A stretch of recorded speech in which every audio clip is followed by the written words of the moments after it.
The President.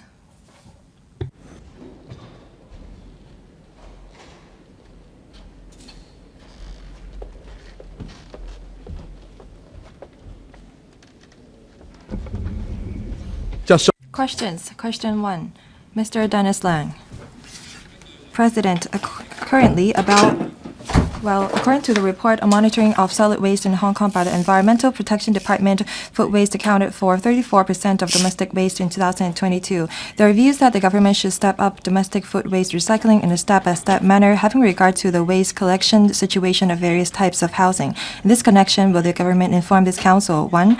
As there are views that the limited capacity and the frequent overflowing of the food waste smart recycling bins, FWSRBs, under the Smart Food Waste Recycling Program, public rental housing, are not conducive to developing a habit of food waste recycling among residents. Whether the authorities will expedite the achievement of the target of 1 FWSRB for each block in public housing estates under the Housing Department and the Hong Kong Housing Society. If so, of the details, if not, the reason for that and the difficulties involved. 2. As it is learned that under the pilot scheme on food waste smart recycling bins in private housing estates, the participation period for private housing courts is 28 months, and the FWSRBs allocated to them have to be returned at the end of the participation period, which has aroused concern about the sustainability of the pilot scheme, whether the authorities have plans to enhance the pilot scheme so as to avoid the occurrence of a window period for the work of food waste recycling in private housing courts, if not, of the reason for that. And 3, whether it has plans to install additional food waste recycling facilities extensively in rural areas in district with a high concentration of 3 new buildings so as to help residents in such areas in district develop a habit of food waste recycling, if not, of the reasons for that. Secretary for Environment and Ecology. President. Currently, about 11,000 tons of municipal solid waste are generated in Hong Kong per day, of which about 30% is food waste. Of the total amount of food waste, about 70% are domestic food waste. The Environmental Protection Department, EPD, continues to expand the food waste collection network, with a number of collection points set up at private and public premises that generate larger quantities of food waste, having increased from around 170 in mid-2022 to over 1,100 at present. Currently, the amount of food waste recycled in Hong Kong is increasing, with an average daily recovery of about 270 tons in May this year, an increase about 60% compared to last year. On domestic food waste collection, the EPD has installed food waste smart recycling bins, FWSRBs, in over 90% of the public rental housing estates across the territory. It is expected that they will be installed in all estates in Hong Kong by July this year, which is 1 month ahead of the original schedule. In the coming year, the EPD will continue to enhance various domestic food waste collection measures by doubling the number of FWSRBs in PRH estates and private housing estates, setting up 100 food waste recycling spots and establishing food waste recycling points at about 100 refuse collection points for use by general members of the public and restaurants. The reply to a question raised by Mr. Dennis LEUNG is as follows. 1. The EPD, in collaboration with the HD and the Hong Kong Housing Society, launched a trial scheme on food waste collection in PRH estates in late October 2022. Smart recycling bins equipped with overflow prevention and odor abatement devices are used to collect food waste to maintain environmental hygiene, and green dollar rewards are provided to encourage residents' participation. The EPD has so far installed a total 698 FWSRBs in over 90%, that is 197 of PRH estates across the territory. It is expected to complete the installation of over 700 FWSRBs in 213 PRH estates, about 1,500 blocks in Hong Kong by July. The FWSRBs adopted by EPD are equipped with functions such as weight sensors and fill level sensors. When the inner bin reaches 70% of its capacity, the system will automatically send a phone message reminding the cleansing staff to replace the inner bin. To support the implementation of the food waste collection program in PRH estates, the EPD has provided additional resources to the HD for strengthening its manpower to enhance cleansing services in all participating PRH estates, including the replacement of inner bins fully loaded with food waste. To further expedite the replacement of inner bins, the EPD has established a new alert system. When there are abnormal operations with the FWSRBs, the system will automatically send message to the management staff of the estate management office and its cleansing contractors for immediate follow-up. The EPD will also closely monitor the situation through big data platform. Currently, the EPD is in discussion with the HD and the HS concerning the preparatory work for installing additional FWSRBs in PRH estates with higher usage. It is expected that before the fourth quarter this year, additional FWSRBs will be provided at 55 participating PRH estates which have implemented the scheme with higher usage. Moreover, the EPD will increase the number of FWSRBs in PRH estates with the goal of achieving 1 FWSRB per PRH block within 2 years. 2. For private housing, the EPD supports the installation of FWSRB in private residential buildings for collecting food waste through the Recycling Fund and the Environment and Conservation Fund. At the end of last year, the EPD has also collaborated with the Environmental Campaign Committee to roll out a pilot scheme on FWSRBs in private housing estates, under which FWSRBs are provided for free, with installation and maintenance services covered to private housing estates with over 1,000 households for a 2-year period. The EPD is considering optimizing the existing scheme to cover private housing estates with fewer than 1,000 households. In 2024-25 financial year, we expect that over 400 FWSRBs will be put into service in private housing estates. To avoid any window period, the EPD will also continue to support food waste recycling in relevant private residential housings after the completion of the funded project. 3. The EPD has already installed FWSRBs at 4 green community facilities, including Green at Shamshui Po, Eastern Saikong, and Shatin, in proximity to residential areas for the use of residents who have lived or live in buildings without sufficient space to install food waste recycling bins, such as 3 new buildings. The first public food waste collection point set up at the wet market of FHD also commenced operation at Lockhart Road Wet Market in April this year. In the coming year, the EPD will set up about 100 food waste recycling spots in various districts to provide nighttime food waste collection services in the form of curbside collection booths at fixed time and locations. Moreover, food waste recycling points will also set up at about 100 refuse collection points of the FHD for the use of nearby residents and restaurants. We'll continue to explore the possibility of setting up more public food waste recycling points at suitable premises to provide more convenient recycling outlets for the public. To promote food waste recycling in rural areas, in addition to the provision of traditional covered food waste recycling bins by the EPD, the ECF also subsidizes the installation of FWSRBs and food waste pretreatment facilities known as food transmarters in rural villages. In addition, the EPD briefed the new territories Hernyikok and Chunmun Rural Committee on the details of the relevant food waste collection services in November last year and May this year, respectively, and called for active participation from the rural committees and village representatives. If village representatives are interested in setting up food waste recycling bins at nearby RCPs in rural areas, the EPD will assist in exploring the feasibility with the FHD. Thank you, President. Mr. Dennis Leung. President, the government said that within 2 years, the government will achieve the goal of 1 FWSRBs per PRH block. I think that the progress is still low. The demand of the public cannot be met. The most important problem is this. We have to treat food waste properly.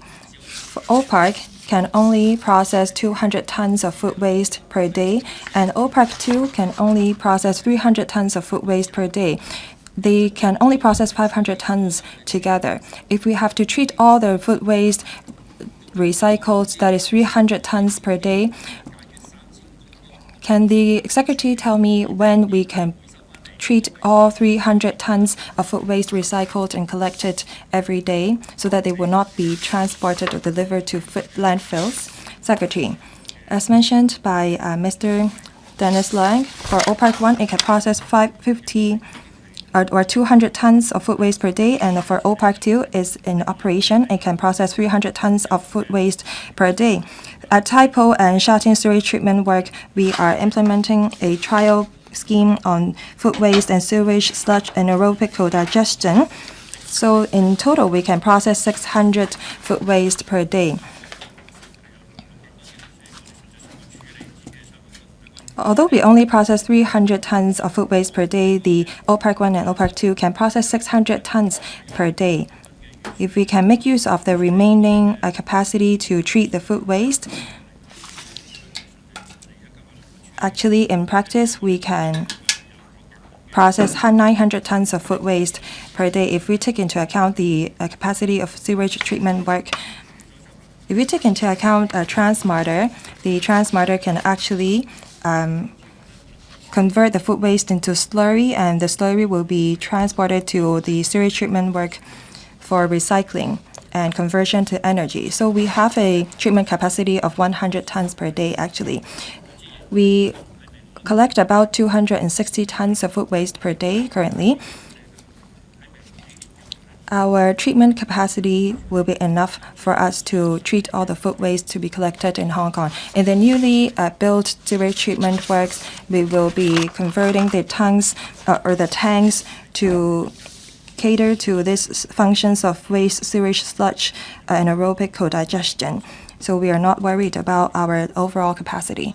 Mr. Yang Ming-kit. Thank you, President. Yesterday, I visited and went to an inauguration or ceremony of a FWSRB in public rental housing. A lot of residents actually made use of the FWSRB, and they were actively participating in the waste recycling and collection.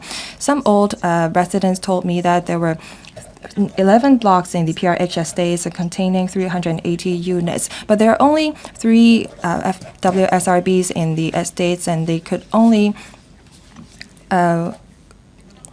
exchange their food waste for gifts by walking a long distance. Now, the Secretary said that they will achieve this goal of 1 FWSRB per PRH block within 2 years. Can we expedite the process and have 1 FWSRB per PRH block within 1 year? And can we have 1 recycling bins at each block and each court? Secretary, thank you. We want to expand our collection capacity of food waste as soon as possible. So apart from government resources, we also have to engage the HD to make arrangement for the FWSRB installation. So we need 2 years to achieve our goal. We will continue to talk to the Housing Department to see if we can expedite the progress.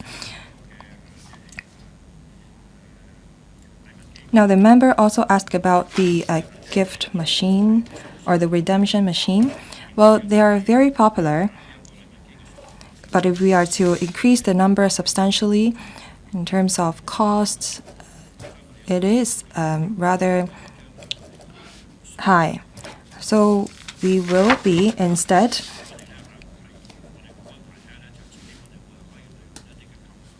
allow people to exchange their recyclables to gift vouchers via this Green Dollar Reward Scheme.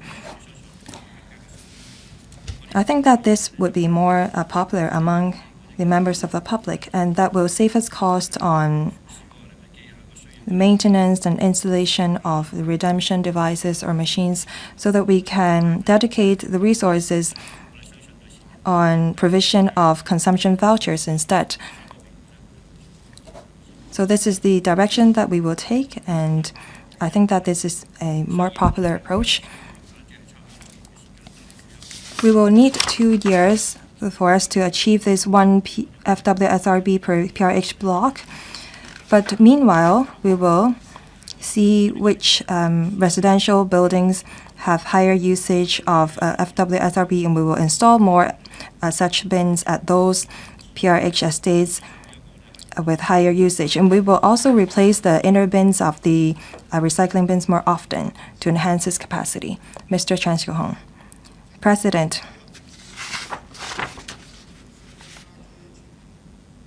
the government is installing FWSRBs to collect food waste from residents and restaurants, and the food waste collected will be transported and delivered to Old Park or sewage treatment work for food waste, sewage sludge, and aerobic co-digestion. The back-end work and costs involved are substantial. On the market, we have on-site composter that turn food waste into powder.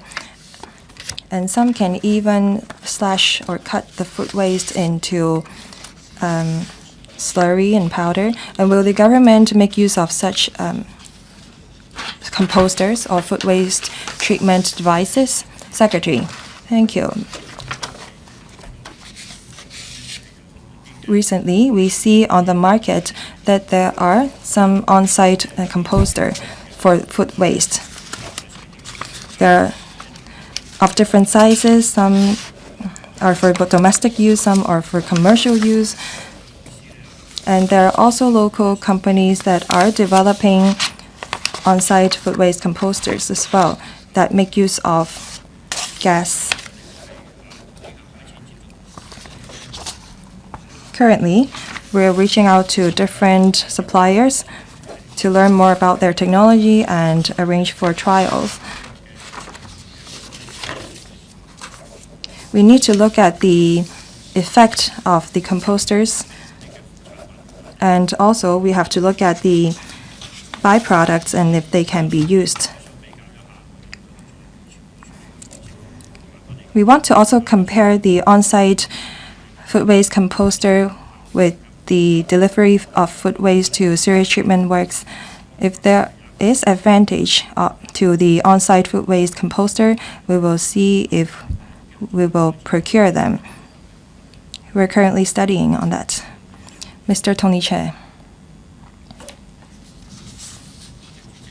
Thank you, President. President, it seems to me that there is room for improvement in terms of food waste treatment. Currently, the government can process about 600 tons, but they only collect 270 tons of food waste per day. According to the main reply of the Secretary, it seems that the government is attaching a lot of importance to public rental housing instead of private housing estates. So why is the government not dedicating resources to food waste recycling collection at private housing estates? There are a lot of single block housing in Shamshui-Po and Mongkok. Will the government make use of open public space to install FWSRBs? For example, we can set aside some land in open space to install FWSRB. Will the government consider this? Secretary. Thank you, Mr. Che, for the question. We have not neglected the needs of the private housing estates. The reason why we started with the PRH estate is because the housing department strongly supports our work, and that is why we think that it's more convenient for us to start there. Recently, we have launched a charter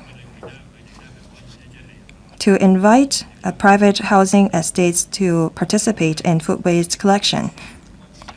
In terms of food waste, we have two schemes for private housing estates to apply for FWSRBs, but then they will have to maintain the FWSRBs when we have given them those bins.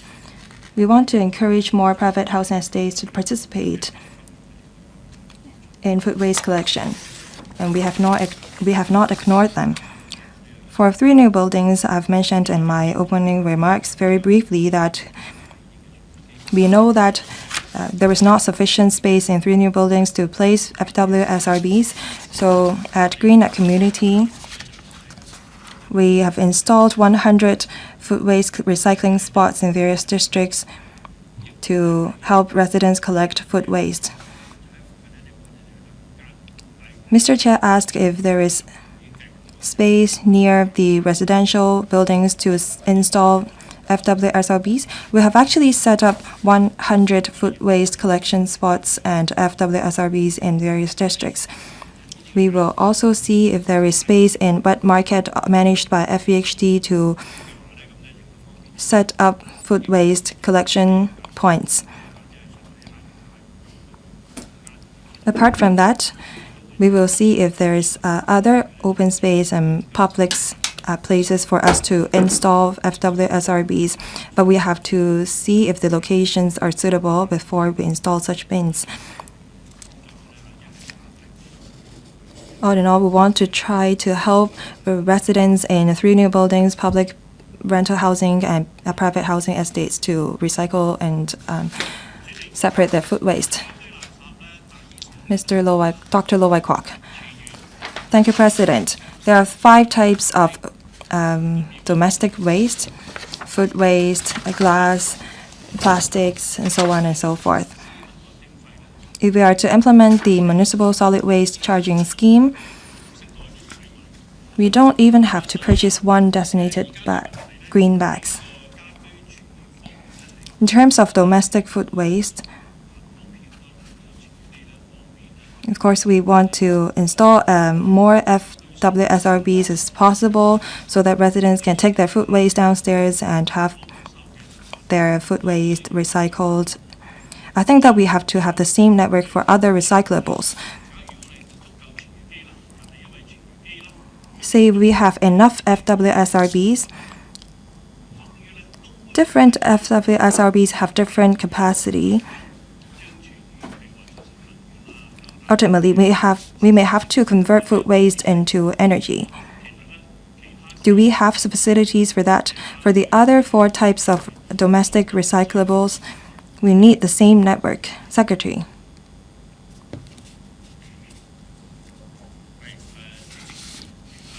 President.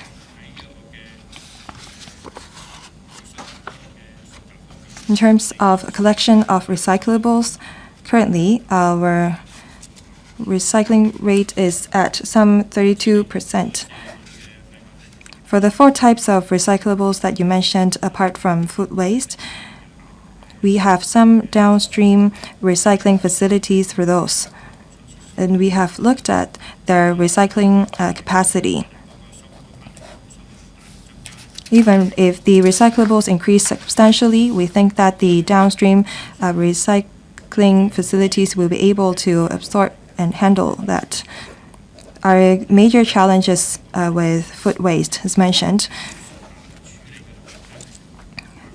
our downstream treatment capacity is 600 tons, but we also have 300 tons of processing capacity at the food or sewage treatment works and old parks.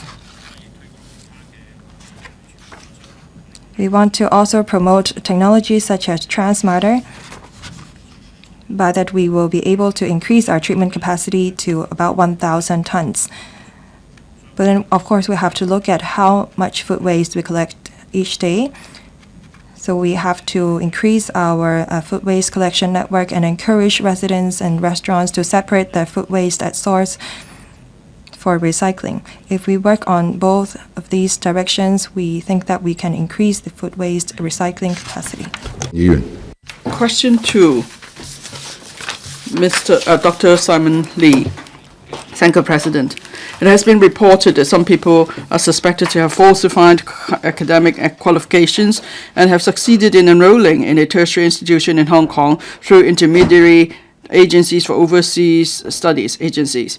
Meanwhile, some agencies has claimed on the internet that they, through connections, can ensure that the clients obtain quotas for direct admission of students to tertiary institutions in Hong Kong. There are views that such a situation creates negative impact on Hong Kong's reputation as a clean society and its reputation in education. In this connection, with the government formed this council, 1, whether various tertiary institutions have granted any agencies any degree of authority for admission of students, made commitments to any agencies that the students whom they recommend can enjoy the right of priority admission or guaranteed admission and enter into exclusive agency agreements of agencies, if so, of the details. 2, whether employees and members of the councils or tertiary institutions are required under the existing management regime to declare any relationship with agencies, and whether tertiary institutions have exercised regulation over such persons for receiving sponsorships, donations, or interests from or advantages from an agency or the consortia behind them, if so, of the details. And 3,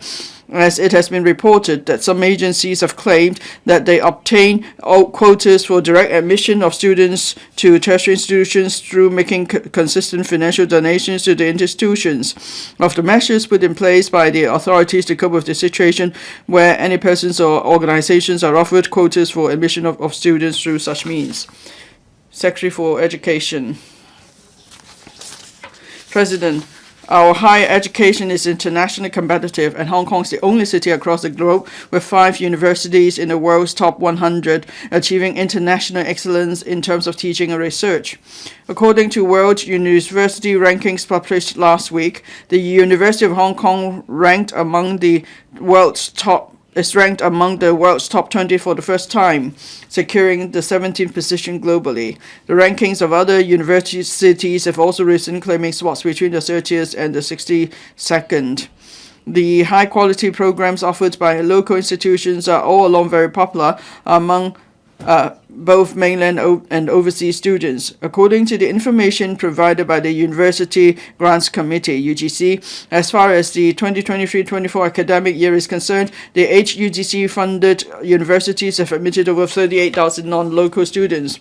Earlier on, certain universities disclosed that a very small number of cases were found where applicants allegedly submitted fraudulent documents when applying for admission. The university concerned reported the incident to the police. As legal proceedings are ongoing, we are not in a position to comment on individual cases. Nonetheless, the university's disclosure of the situations indicates that the university is dealing with the incident seriously and is determined to adopt a zero tolerance on such matter.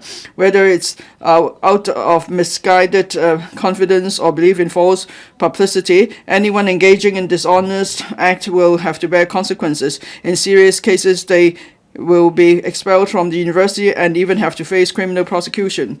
Higher education in Hong Kong has unique advantages such as high teaching quality, strong basic research capabilities, extensive international connections, and so on.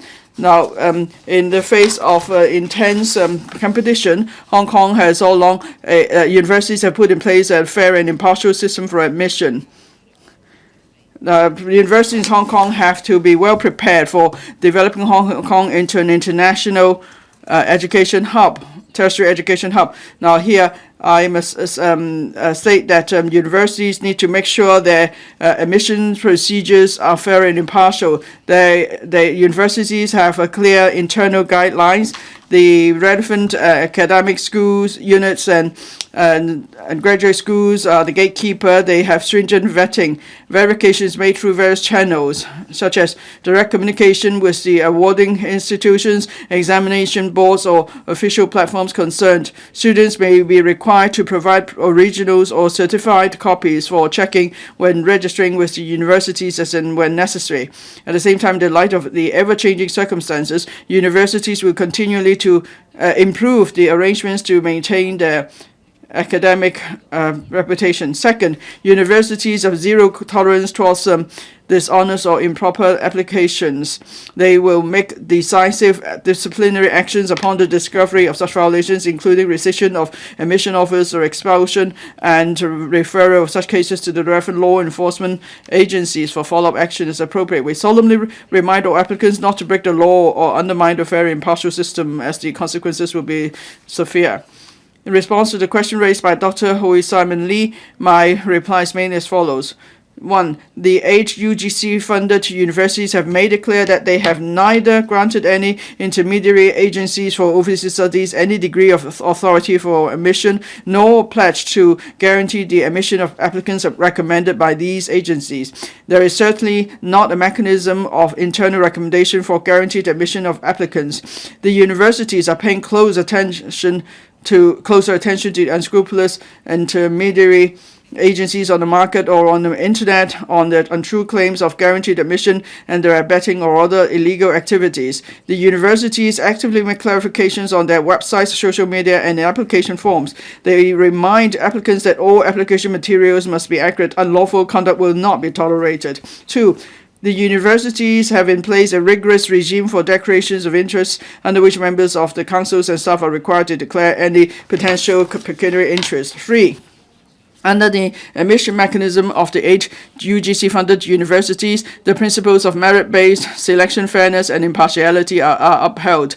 the institutions clearly state that no intermediate agencies or for overseas studies are engaged, and the institutions do not allow students to obtain quotas for direct admission through making financial donations to the institutions. All UGC-funded universities are subject to the Prevention of Bribery Ordinance. They have drawn up rigorous guidelines on declaration, and internal training is provided for staff responsible for admission matters. There is collaboration with the Independent Commission Against Corruption, ICAC, in this regard.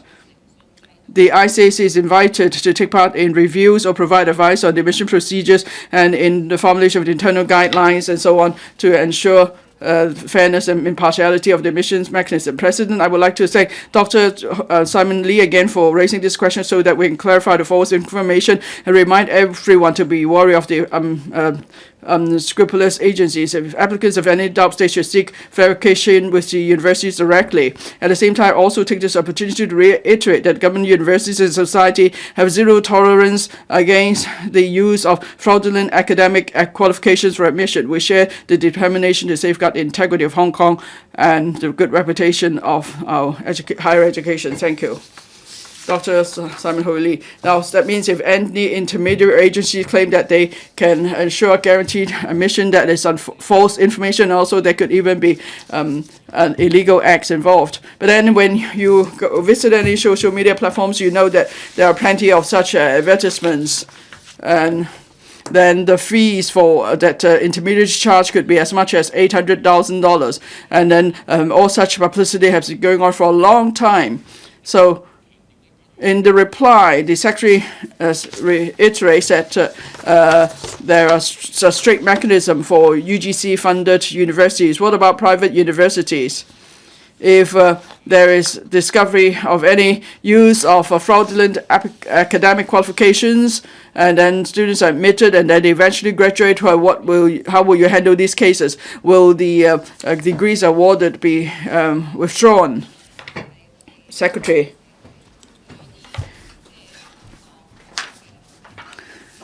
Now, as I mentioned, our society as a whole has zero tolerance against improper admissions.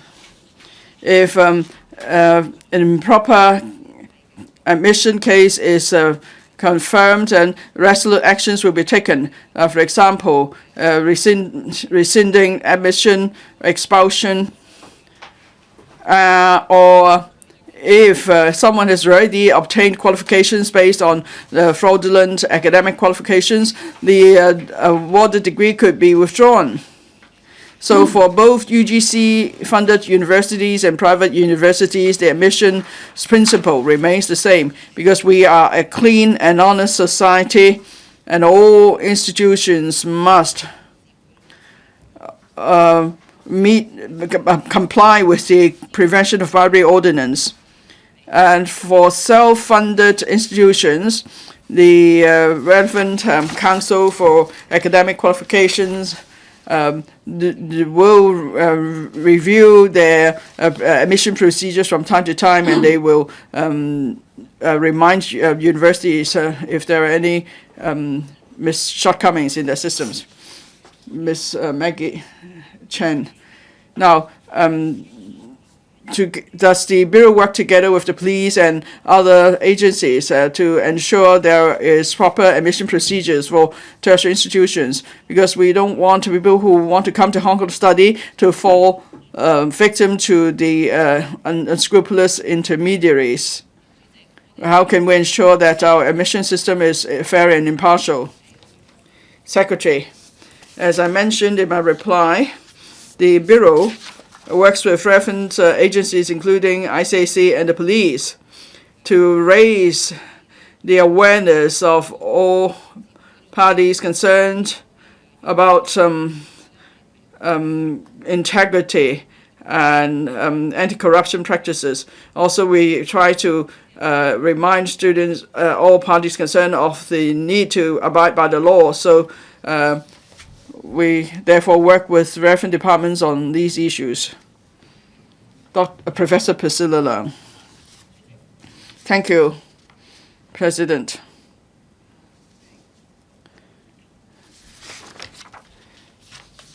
Universities are just one of the targets where people use fraudulent academic qualifications. But then, the intermediary activities are so rampant, it's like a major scam case. Will you work with the Secretary for Security? Now you have identified cases in a university. Maybe there is a similar situation in other industries or institutions, that is the use of fraudulent academic qualifications. Secretary, now for false or misleading publicity, as soon as we detect it, we will, inform the relevant social media platforms to start with. And then universities will also immediately make clarifications. As I mentioned, they will go through the media, or on the application forms, they also remind applicants time and again that the information they provide must be true. If there is falsified academic qualifications, there will be severe consequences. As I said, I thank Dr. Simon Hoey Lee for raising this question. This gives us the opportunity to explain our position once again. So here I would like to make an appeal again.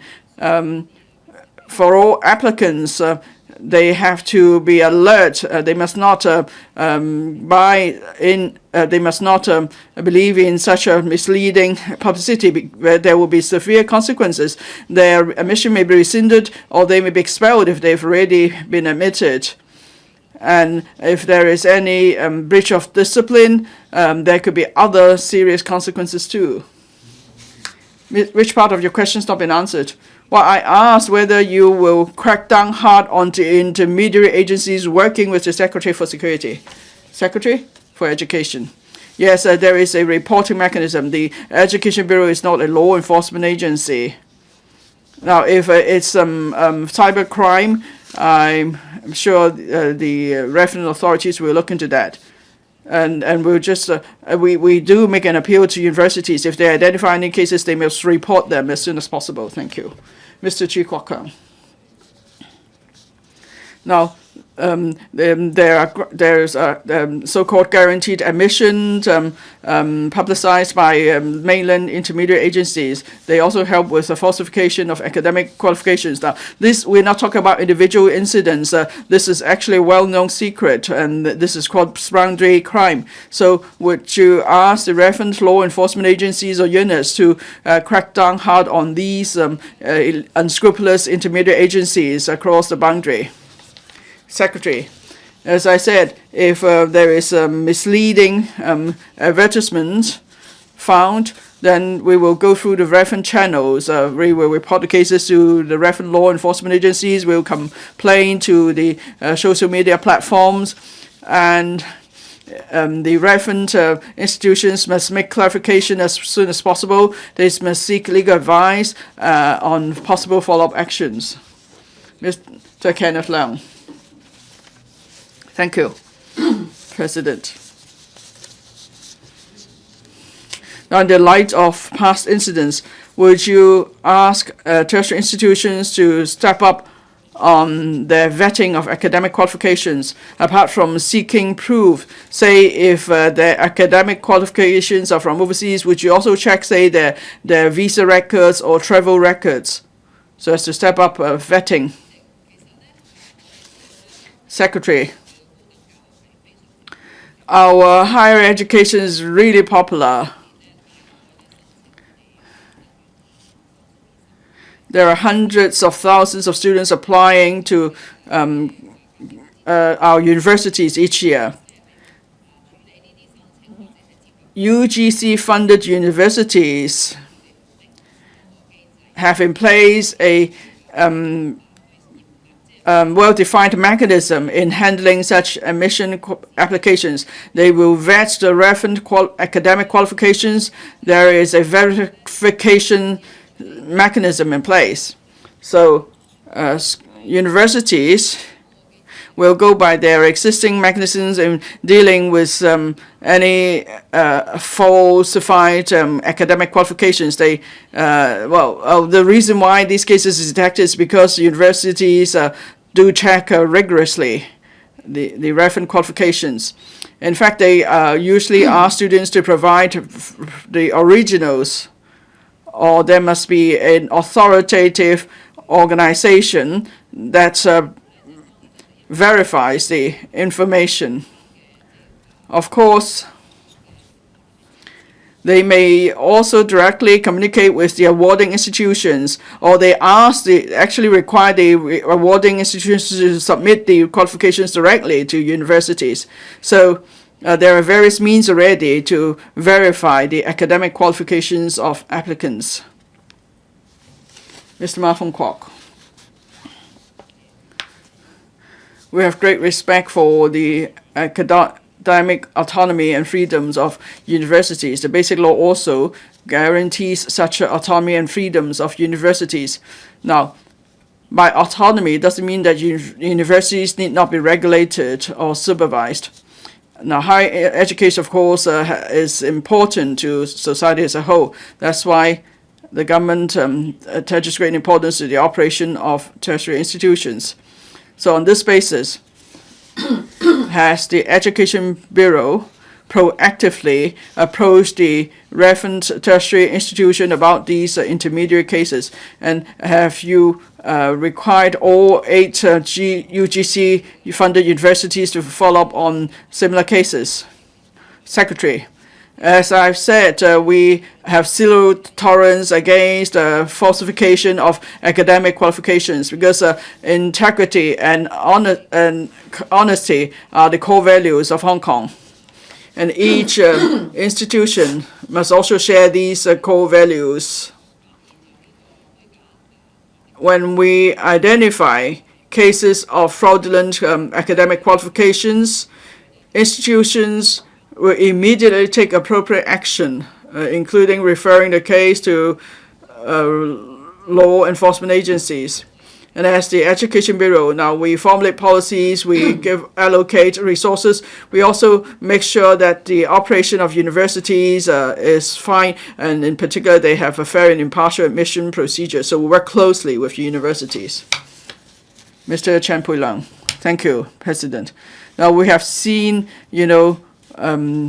many cases of falsification of academic qualifications. We don't handle them properly, it will affect our integrity, and also it will affect students too.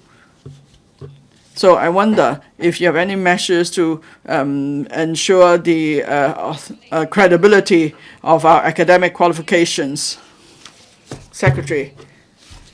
As I mentioned, there are just a handful of cases involving fraudulent academic qualifications. In terms of the system, say the admission procedures or the quality of programs, we ensure the quality and so on, we do have stringent requirements. We make sure that students who graduate from our universities meet all the requirements of the universities. We also crack down hard on criminal elements and unscrupulous practices. This is to make sure that reputation of universities is not tainted.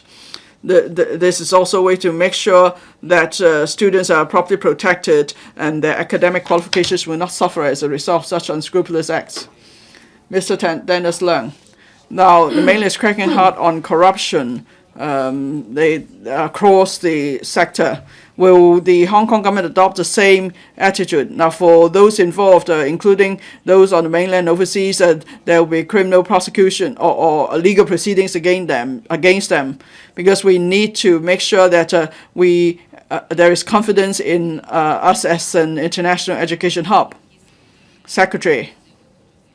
As I mentioned, integrity and honesty are important core values of Hong Kong, and the reputation of tertiary institutions is hard-earned too, so we cherish it. For such unscrupulous or dishonest acts, there is zero tolerance. So in terms of the mechanism, such as the admission procedures or corruption prevention practices, they are targeted against such illegal acts.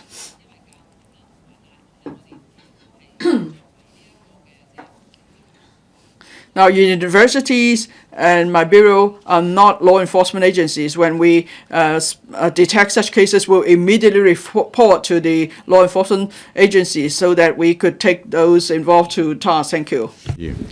Question number 3, Mr. Vincent CHENG. President, it has been reported that following the splash made recently by the film Twilight of the Warriors warded at the Cannes Film Festival, the morale of the film industry has been greatly boosted. In this connection, will the government inform this council? 1. As there are views pointing out that Twilight of the Warriors Warden has enjoyed the opportunity to triumph beyond Hong Kong only because it is invested by private enterprises with a production budget as high as $300 million, whereas most Hong Kong films, especially those subsidized by the Film Development Fund or the FDF, are low-budgeted productions with very box office numbers. Whether the authorities will consider enhancing the funding schemes under FDF, such as raising the amount of financing that each film can receive under the Film Production Financing Scheme (FPFS), enhancing the training subsidies for prospective film directors and scriptwriters, or introducing other enhancement measures, if so, of the details, and whether they will consult the film industry. 2. Of the amounts of public funds used for the various schemes under the FDF, including FPFS, the First Feature Film Initiative, and the Scriptwriting Incubation Program, and set up by title of subsidized film, the amounts of subsidies under FDF, the amounts of investment from private enterprises, and the box office takings, whether it has assessed the effectiveness of various schemes. And 3. Apart from participating in the international film festivals, as well as launching the film financing scheme for mainland market and the Hong Kong Europe Asian Film Collaboration Funding Scheme recently, of the other deployments put in place by the authorities to enable Hong Kong films to tap into the markets in other places and generate economic benefits, including whether they will support the release of Hong Kong films in other places. President, our reply to Honorable Vincent Cheng's questions is as follows. 1 and 2. The government has been supporting the development of the Hong Kong film industry through the Film Development Fund, the FDF, along 4 strategic directions, namely nurturing talent, enhancing local production, expanding markets, and building audience. The government reviews the operation of FDF and the scope of funding from time to time in response to the development needs of the film industry. In order to encourage the film industry to enhance Hong Kong film production, the government introduced the Film Production Financing Scheme, or the FPFS, in 2007 to provide government finance to small and medium budgeted film productions. The recommended financing ratio is determined based on the score obtained by the film project, which ranges from 20 to 40% of the production budget, with a cap of $9 million. The government further launched the Film Production Financing Scheme Relaxation Plan in 2020, taking into account the challenges faced by the industry due to the epidemic at the time. The mechanism was enhanced and the actual financing amount was increased. Each approved film project would receive a maximum financing ratio, which is 40% of the production budget, or $9 million, whichever is less. This measure was well received by the film ministry. Having regard to the positive feedback from the sector, the deadline for application under the relaxation plan has been further extended for 1 year to the 14th of January 2025. The government will consolidate the experiences from implementation of the relaxation measures so as to enhance the scheme, taking into account the significance of sustainable projects in promoting the development of the Hong Kong films. We will continue to reach out to the film sector to gauge their views on the financing funding ceiling for considering further enhancements to the current mechanisms. FDF has also been committed to nurturing talents. The First Feature Film Initiative was launched in 2013 with the aim to providing funding to support new directors and their film production teams to make their first feature films on a commercial basis with the name of Nurturing Talents for the Film Industry. FFFI intensifies new talents through competitions. The winning new directors and their film production teams will receive funding from FDF to make their first feature films. FDF also launched the Directors' Succession Scheme in July 2020. It advised veteran directors to partner with young directors to co-produce local films in the spirit of mentorship, with a view to encouraging directors to groom young talents and enhancing the quantity of quality local film productions. In addition, Scriptwriting Incubation Program under FDF aims at identifying and nurturing local screenwriting talent to help incubate quality screenplays, thereby enhancing the quality of Hong Kong film productions. FDF also supports other film-related talent nurture programs such as Screenwriting Apprenticeship Program, which aims to provide talents for different positions in film production, thereby improving the quality of films. In response to the rise of online social platforms and streaming platforms, the content development development scheme for streaming platforms was launched under FDF in 2023. Teams are recruited through a competition under the scheme to develop content for streaming platform series, thereby nurturing cross-sectoral production teams for streaming platforms and facilitating the film industry to enter new distribution markets by creating quality streaming content. To date, over 100 emerging directors and producers were engaged in some 100 films funded under FDF, which have won more than 160 local and international awards. Many of the government-financed films in recent years, for example, A Guilty Conscience, Mama's Affair, Chili's Love Story, Time Will Turn the Pages, Hong Kong Family, A Light Never Goes Out, and Lost Love, etc., have achieved good box office. More than 3,500 job opportunities were also created by the projects funded under the Film Production Financing Scheme. The government will evaluate the effectiveness of the schemes from various aspects, including the numbers of talents nurtured, job opportunities created, box office receipts, as well as local and international awards attained. The government reviews the schemes according to the development needs of the film industry from time to time. The projects funded under the schemes of the FDF are shown at Annex. The amount of investment by private companies is a kind of commercial information, thus it is not appropriate for the government to disclose such information. 3. In order to further subsidize Hong Kong films to explore overseas markets, the government has actively launched a number of new schemes under FDF in the past 2 years. Following the launch of the Hong Kong Asian Film Collaboration Funding Scheme in 2023, the Film Financing Scheme for Mainland Markets was launched in May this year to support Hong Kong film companies and the mainland cultural enterprises to invest in and promote the productions of Hong Kong directors. This will also help boost the chance of Hong Kong films for release in the mainland market. The government will also expand the original Hong Kong Asian Film Collaboration Funding Scheme to Hong Kong Europe Asian Film Collaboration Funding Scheme, which will subsidize film projects co-produced by filmmakers from European and Asian countries to produce films featuring Hong Kong, European, and Asian cultures. This would help promising Hong Kong filmmakers broaden their regional cultural horizons, draw inspiration from film productions of other countries, and a better understanding of the market demands of other countries. These schemes have just been launched, and some are just entering the assessment stage. We will take the work forward as soon as possible so that the projects can be released and the effectiveness of the schemes can be evaluated. The government has been actively organizing and subsidizing screenings of Hong Kong films in mainland and overseas international film festivals and cities in recent years so that audiences from around the world can watch Hong Kong films and know about the unique charms about Hong Kong from those films. Through the support of FDF, the government and film-related groups have organized Hong Kong film screenings at many overseas film festivals and cities. Among them, the Hong Kong Economic and Trade Offices in the overseas countries have sponsored screenings of Hong Kong films at different international film festivals since 2023. Create Hong Kong have also organized a Hong Kong film screening in more than 30 cities from 2022 to 2024 to promote the works of the new Hong Kong directors, actors. The above activities aim to increase the exposure and popularity of Hong Kong films and build audience. Some of the films of the new directors have been given local distribution opportunities after being screened, and the results are encouraging. In addition, FDF also subsidizes promotional activities for individual films at major international film festivals to increase publicity effects and distribution opportunities. Create Hong Kong will collaborate with the Hong Kong Film Development Council to study and consider providing further support for overseas distribution of Hong Kong films. Mr. Vincent CHENG, well, the government is also talking with the relevant authorities on how we can preserve the archives for exhibition, and through the subsidy scheme is to enhance local audiences' appreciation of films. And other than for example, we have also thought about Table for Six and also other films which have also attracted a lot of audience. The setting is also very attractive. So will you be able to make use of the FDF so that there can be better collaboration with commercial enterprises, so that we can also set up tourism spots so that they could also attract tourists, and at the same time we can also promote Hong Kong's or locals' film culture?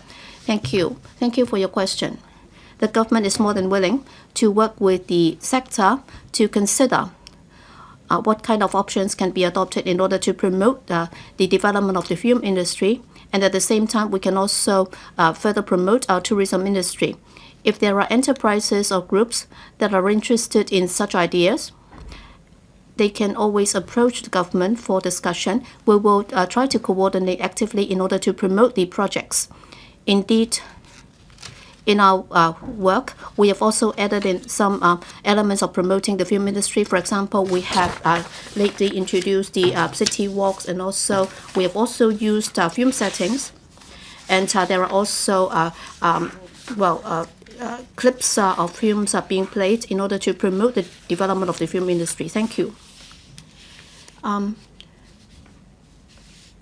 Ms. Jovi Chen, I think it's timely for us to promote this because it's the 41st day of the screening of Twilight of the Warriors Warden. It has already achieved a box office of more than $100 million. In fact, it spent $300 million in the production. Well, the reason why it has been so successful is not just for its small group and also Hong Kong. It can also promote cultural tourism, and the government has already responded to our demands. For example, the FDF will set its eyes on broader areas. For example, this year they have introduced the film financing scheme for mainland markets and so on. And as soon as it's launched, some of the films are already being vetted. I'd like to know the number. I'd like to find out more about how well it has been doing in terms of publicity and so on. Thank you. Bureau Director, thank you. Thank you for the question. Well, in promoting the as far as the film financing scheme for mainland market was concerned, it was launched last month, and we are now still accepting applications. And I don't have the figures with me in terms of the number of applications, but then mostly there are other funding schemes under the FDF, and we are also talking about the popularity of those films. We can only provide those figures for members' information. Kenneth Kwok Fok. Thank you, President. In the Bureau Director's reply, we talk about tourism and the film industry. We talk about Lord of the Rings. You will immediately think about New Zealand, and you will also travel to New Zealand to look at the location. I think in many countries and places, they have policy directions and also funding support for overseas filming crews to come to the those countries to shoot movies and so on. So there are different types of support, but then in Hong Kong, we don't have that. So will you consider offering such support, for example, under the FDF or government support, in order to attract international crews to come to Hong Kong to shoot films? On the one hand, that could also publicize our different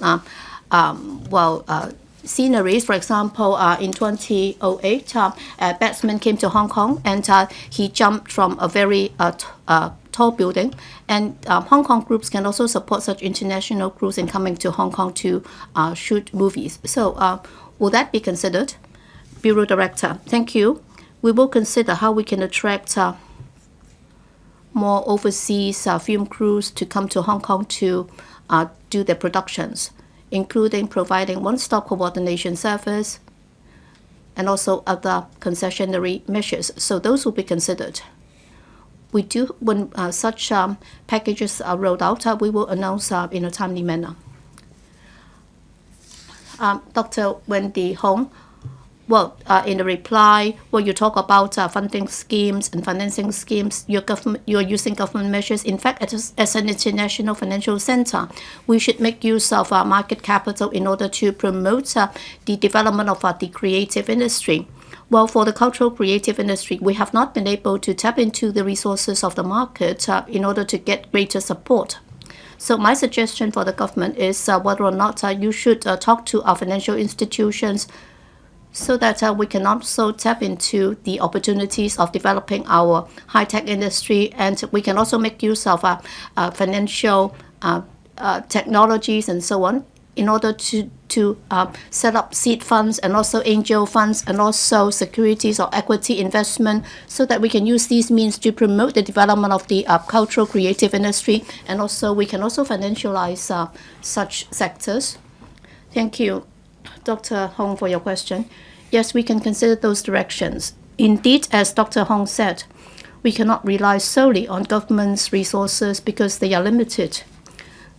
We can also consider tapping into resources of different sectors in order to do a good job. So we will be prepared to consider that suggestion. Mr. Xiang Hailong, thank you. The film industry is now getting new IP, and they are also filming more high-tech movies. They are also doing more stunts and also making use of IT to do the production. So Hong Kong is now developing in the direction of IT centers. We can also help promote the science fiction movies. Thank you. Yes, we are willing to consider that direction. We do understand that in modern day society, the younger generation attach a lot of importance to high tech and also the application of AIs and so on. So we are also prepared to develop in that direction. So we'll see what we can do in order to help. Next, Dr. Chow Man Kwong. Thank you, President. For every film production, they can provide the audience with some memories and so on, and they can also take pictures at certain photogenic spots and so on. So will we consider setting up film cities with local characteristics, and also there should also be public-private partnerships. There should also be more incentive measures to invite or attract more international film crews to come to Hong Kong, for example, co-production and so on. Sometimes the enterprises might find it difficult to get approval, and therefore in order to get the entertainment industry to take off, that could also help promote the development of the tourism sector. Thank you for your question and comments. We will be more than happy to work with the private sector, and if they have any ideas and suggestions or projects that are suitable for Hong Kong, we'll be more than willing to do the coordination and provide support.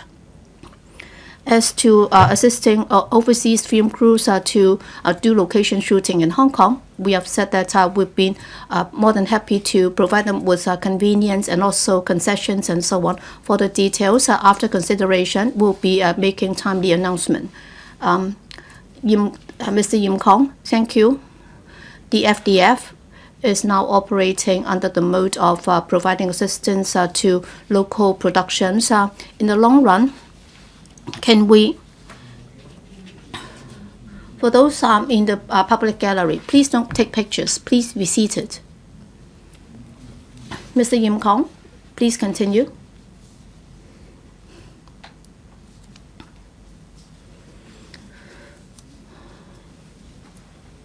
So, is it possible to have commercial investments under the FDF in order to support the local film sector to develop, so that the FDF can also get commercial returns so that it can operate in a sustainable manner?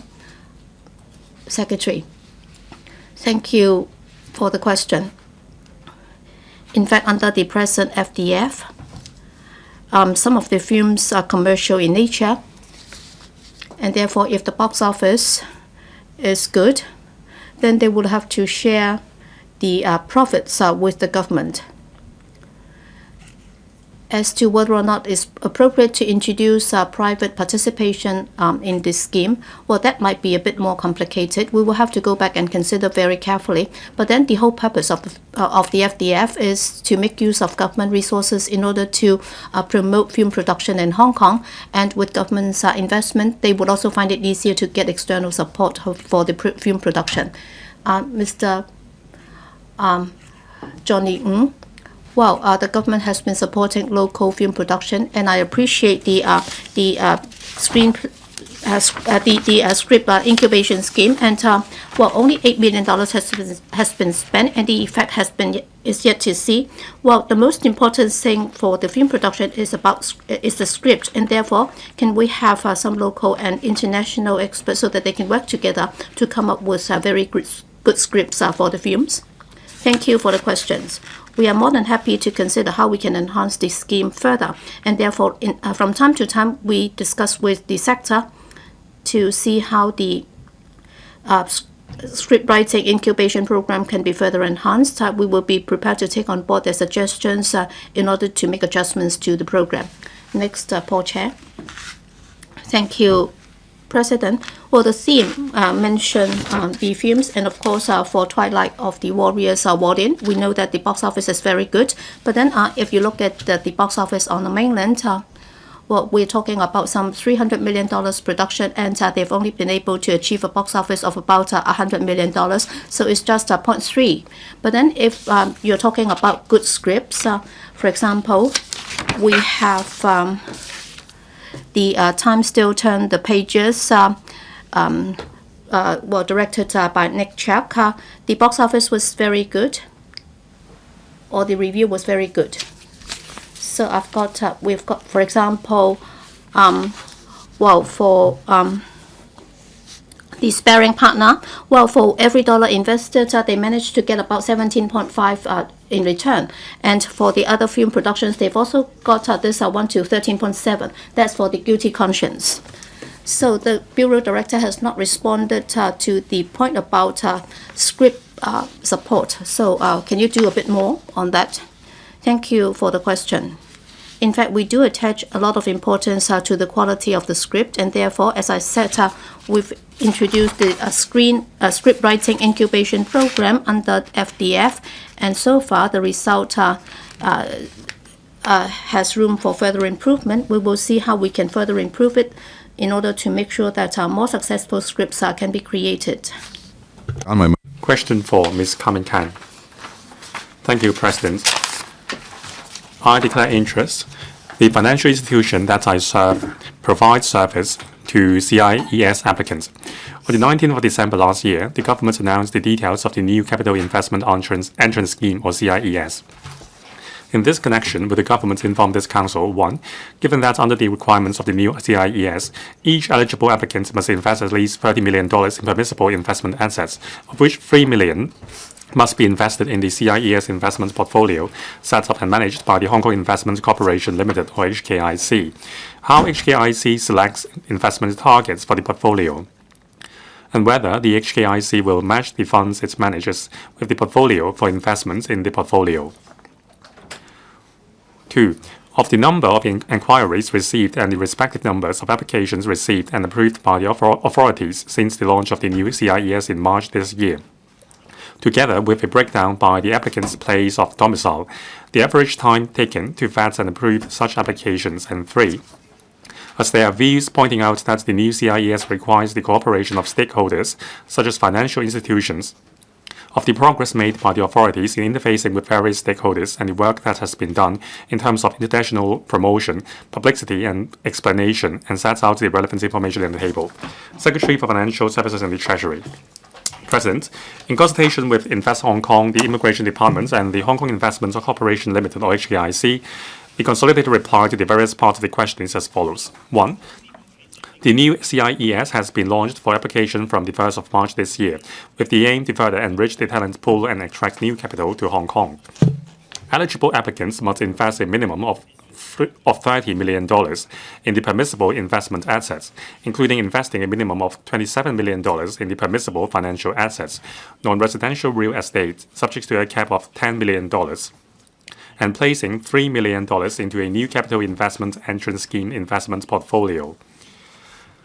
The portfolio will be set up and managed by the HKIC for making investments in companies or projects with a Hong Kong nexus, with a view to supporting the development of innovation and technology industries and other strategic industries, particularly startup projects that are beneficial to the long-term development of Hong Kong's economy. The $3 million placed into the portfolio will be subject to lockup. Capital preservation and dividend distribution are not guaranteed. The arrangements for the portfolio will be announced in the third quarter of this year. 2. Under the new CIES, Invest Hong Kong is responsible for assessing whether the applications fulfill the financial requirements, and the Immigration Department is responsible for assessing the applications for visa or entry permits and extension of stay. After Invest Hong Kong's verification that an applicant fulfills the net assets requirements, the applicant may submit an entry application to the Immigration Department for visa or entry permits to enter Hong Kong for residence. After assessment from the immigration perspectives, Immigration Department may grant approval in principle for the applicants to enter Hong Kong as a visitor for not more than 180 days for making the committed investment. Upon the applicant's completion of the committed investments and Invest Hong Kong's verification that the applicant meets the investment requirements, Immigration Department may grant formal approval of the entry application for the applicant and their dependents to stay in Hong Kong for not more than 24 months. Thereafter, the applicants and their dependents may apply for extension of stay for not more than 3 years, which may be further extended for not more than 3 years upon the expiry of each period, provided that the applicant continues to meet the requirements under the new CIES. If upon a period of continuous ordinary residence in Hong Kong of not less than 7 years is fulfilled, they may apply for becoming Hong Kong permanent residents. Since the launch of the new CIES in March, Invest Hong Kong received over 3,000 inquiries, mainly from potential applicants and service providers, and over 250 applications. The net assets assessment for over 100 applications was approved. Immigration Department granted approval in principle for over 40 applications. Now, these applicants include applicants from the US, Europe, and Singapore. Immigration Department granted approval in principle for over 40 applications, enabling them to enter Hong Kong to make the committed investments. Details of the assessments of the applications are set out in Annex 1. If all applications are approved, it is estimated that they will bring more than $7.5 million to Hong Kong, enhancing the development streams of our asset and wealth management industry. Invest Hong Kong and the Immigration Department will process the applications expeditiously. Time needed for processing depends on the information on the asset types as provided by applicants therein and the adequacy of supporting documents. For net assets assessment, subject to sufficient information and supporting documents provided by applicants, Invest Hong Kong will generally need 3 weeks to complete the assessment. Regarding approval in principle, upon receipt of all needed documents, the Immigration Department will generally complete the assessment in around 3 weeks. 3. We are confident that the new CIES will be well received by investors interested in investing and pursuing developments in Hong Kong, hence channeling funds to our capital market and strengthening our status as an international asset and wealth management hub. In connect with stakeholders, such as financial institutions, we are going to facilitate their better understanding of the details of the new CIES. The Invest Hong Kong has organized 24 briefings for around 2,000 participants from various sectors, covering the banking, securities, funds, and insurance sectors, as well as the professional bodies of the accounting and legal sectors. Industry stakeholders generally welcomed the launch of the new CIES. In particular, service providers for high net worth individuals or family offices are positive towards their business prospects brought by the new CIES. Invest Hong Kong will continue to address their questions and publish frequently asked questions on the new CIES website in promoting the effective implementation of the new CIES. Invest Hong Kong will continue to coordinate with relevant government departments in promoting the new CIES, including reaching out to various business associations, international stakeholders, and family offices. In year 2024 to 25, Invest Hong Kong will launch extensive publicity to target client groups through the dedicated teams for attracting businesses, as well as the talents and investment promotion divisions, which base in the ETOs around the globe, and plans to further promote the new CIES to industry practitioners such as private banks, lawyers, and accounting firms through the Private Wealth Management Association in the third quarter of 2024, thereby enhancing their awareness of the new CIES. Invest Hong Kong is also planning to promote the new CIES as well as Hong Kong's competitiveness and unique advantages as a family office hub by means of physical events and online seminars in the mainland and overseas places. Thank you. Ms. Carmen. President, since the launch of the new CIES last December, the government has made reference to the old CIES. Now, in the past, 4,000 applications were received per year. Now, between March and May, 3,000 applications were received, but there were only 3,000 inquiries were received, but only 250 applications were made. Now, there are 4 steps in the approval process. Invest Hong Kong has conducted net asset assessment for 100 applications. The Immigration Department has granted over 40 approval in principle for entry. Now, by the end of May, only 1 application was formally approved by the Invest Hong Kong, and the Immigration Department has approved 0 application by the end of May. So how will the government enhance the attractiveness of the scheme? And how will the government streamline the application procedures so that more capital can be brought in? Secretary. Thank you, President. Allow me to tackle the questions in several fronts. Now, Ms. Carmen quoted the situation of the past scheme. Now, the figure is correct. Now, the old scheme has operated for 11 years. There were altogether some 44,000 applications and on average 4,000 per year. Initially, however, the figure was lower. It took some time for potential investors and service providers to familiarize themselves about the scheme, and then they would apply. Now, in the initial period, for the first 2 years, the number was not high for the old CIES. So for any new scheme to achieve the expected result, it takes time. Second, Ms. Carmen Khan is correct that in publicizing the scheme, we need to promote the scheme to potential investors, and we have to tell them the benefits of the scheme. Now, when we announced the manifesto on promoting Hong Kong to become the family office hub, there were 8 measures. One measure is to form an alliance with the financial sector so that service providers like banks and legal and accounting bodies would help us disseminate information. We would make aware any adjustments to our plans in a timely manner through these platforms.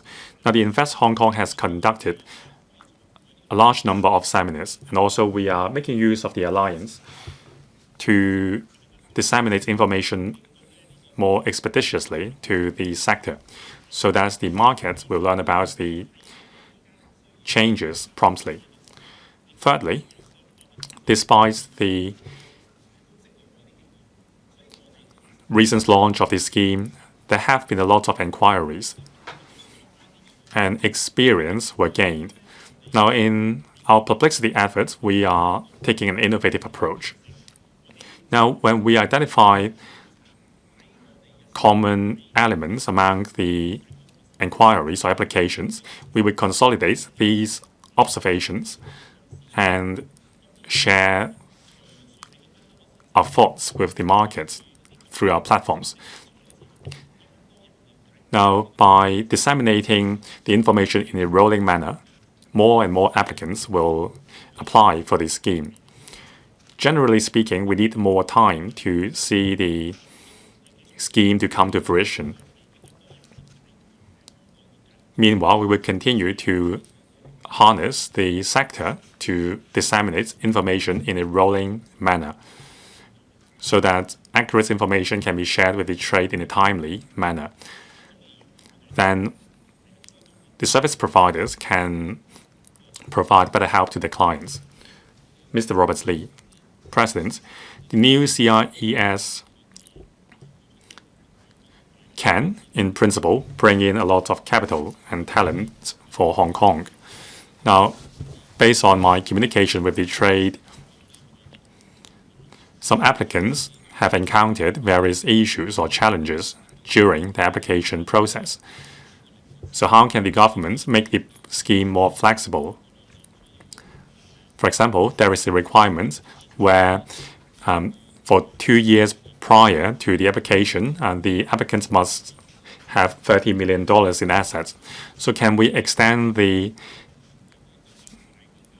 we make it less stringent by allowing assets in joint accounts held by couples to be counted as well? Secretary. Now, our vetting process is very robust. After all, this is a scheme launched by the government, and we think the threshold is quite attractive and competitive. So we have to make sure that we are vetting the applications robustly. Concerning assets jointly held by couples, now there are several stages. We have a net asset assessment before the commitment was made. So no money has been invested in Hong Kong yet. We would obtain documents and proof of financial records from the applicants prior to the net asset assessment stage. So it is more difficult to accept assets held jointly by couples. Now, there are a lot of gray areas in terms of the ownership and management of the assets. So the idea is to ensure that the vetting process is robust and accurate. Now, if there is a large gray area in terms of operability, it would be very difficult to control the risk when the commitment is made. Second, this is a net asset assessment, so the applicant is not making the actual investment yet. After passing the net asset assessment, and when the relevant procedures are completed, the applicant will have 180 days to open a bank account in Hong Kong and make the committed investment of $30 million. So there is no point for the applicants to withhold the information right from the start because they need to make the $30 million investment anyway. So we are balancing the risk during the application process while ensuring that the scheme is attractive. Now, besides relaxing the threshold of holding $30 million in assets 2 years prior before the time of application, we will also help the trade to gauge the views of the applicants. Ms. Lee. Now, I agree with the government's efforts in launching the new CIES. The response has been positive.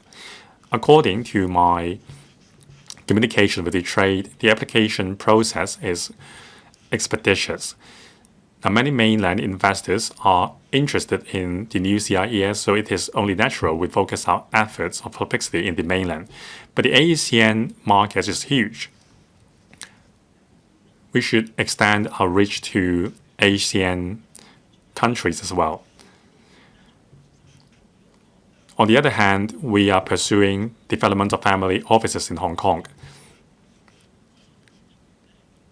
Now, when it comes to maximization of profits, actually, family offices are investing much more in our financial market, but there is no synergy between the new CIES and family office operators.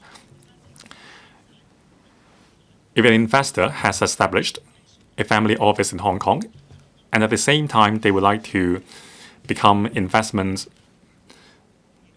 immigrants in Hong Kong, there is simply no synergy between the two schemes. So can the government provide a consolidated package for the investors? Secretary. President, Ms. Lee is right. At various stages, we have launched different schemes, so we need to create synergy between the schemes. Now, allow me to talk about the tax allowance for family office and its synergy with the new CIES. Both are parts of the 8 measures of our manifesto to promote Hong Kong's status as a family office hub. Second, there are actual differences between the two schemes. Now, for the new CIES, the threshold is $30 million, so the threshold is quite high. For family offices, no pre-application vetting is needed. You only have to fill in the tax return. So there is no issue of immigration status, so no pre-application vetting is needed. Third, I agree with Ms. Lee that we need to create maximized synergy between the two schemes. In terms of publicity, the two measures are part of the 8 measures in our policy statement. So we are publicizing the 2 schemes simultaneously. Now, after obtaining the consent of the applicants, if the applicant is interested in setting up a family office in Hong Kong, we would refer the case to the family office team. Now, under the new CIES, there is a net asset assessment regime. Now, for family office, there is another team under the Invest Hong Kong to assess the assets held by the applicant. So, subject to the consent of the applicant, we would refer to the applicants to the family office team so that they can learn about the relevant measures. So in terms of synergy, we have been facing the market. We have been working with the same group of professionals in the banking sector, the legal sector, and the accounting sector. Second, we will seek to maximize the synergy between the 2 schemes so that we can provide services to the applicants through more channels. Now, as a promoter, Invest Hong Kong will reach out to the applicants under the new CIES as well. So we are doing our work on multiple fronts, and we will listen to members' views continuously. Thank you. Mr. Shanghai Long. Thank you, President. According to the figure provided by the government, the figure is not very ideal. Now, there is only 1 application reaching the 3rd stage and 0 application reaching the 4th stage. The government must take some deep soul searching on whether this scheme has been launched too late. In 2022, Singapore has already attracted some 2,800 capital investors. Sorry, Mr. Shanghai Long, this is not a debate. Please ask your question. My question is, now there is a cap of $3 million on investment in INT. So can there be an option to invest the whole of $30 million in INT? Now, this morning, the HKIC has started investing in the new portfolio, and I think there is great potential. Secretary. President. First, about the new CIES itself, we only began receiving application in March, so it's just 3 months' time. I think the market is still digesting the scheme. And if you look at the past scheme, the old CIES took quite some time to gain recognition in the market. So I do believe that we need some time to observe the success of the scheme. Second, the application process takes time, but we have already received thousands of inquiries. So I think, like me, you would have confidence in this scheme. With time and with our publicity efforts, more applicants will come. 第5項質詢。 Question 5, Mr. Rock CHEN.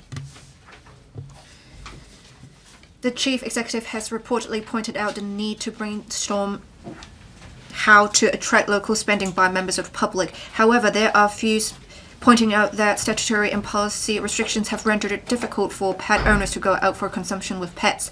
In this connection, will the government inform this council, 1, whether it has plans to study with public transport service operators the relaxation of regulation on boarding public transport with animals during holidays and non-peak hours. For example, allowing passengers to board public transport at special fares with small pets put in bags or cases, or large pets that are muzzled in diapers and kept on a leash,